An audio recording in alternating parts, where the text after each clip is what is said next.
Leverstichting Aruba, fundada 12 de januário de 2018.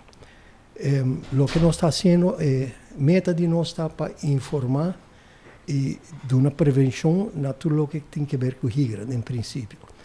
E agora nós temos uma campanha com nós animar a gente que pode interessar para mais informação dentro da MFAN na Aruba e depois nós seguimos outro distrito. Para mim, nós trabalhamos já website na Santa Cruz, MFA na Santa Cruz, para setor de noite tem um nebor. É uma noite informativo, experto na higra, doctor, também tem profissional lá para dar informação e sempre quando nós está tomando pergunta também que nós podemos contestar. E também tem mais coisas à noite. O trabalho é welcome e esse também está basicamente.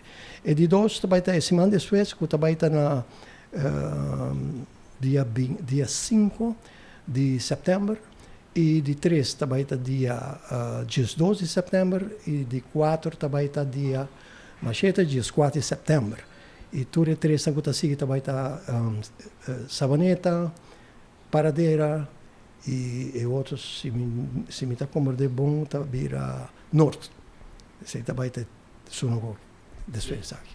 Completamente grátis, bom para pôr o acento riba e stichting que é custo full voluntário e está non-profitable.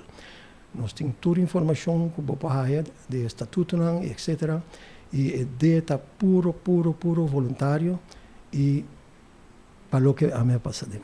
Sempre não como contacto via Facebook, não pode ir para Leverstichting Aruba, pero você põe mihigra.com e não você pode ter informação como ester off pergunta. Mas me está invitando toda gente que quizás nós temos tendência de ignorar certa coisa. E não também tem uma noite que você vai estar arrependido de ir. Me pode dizer que também tem uma noite interessante.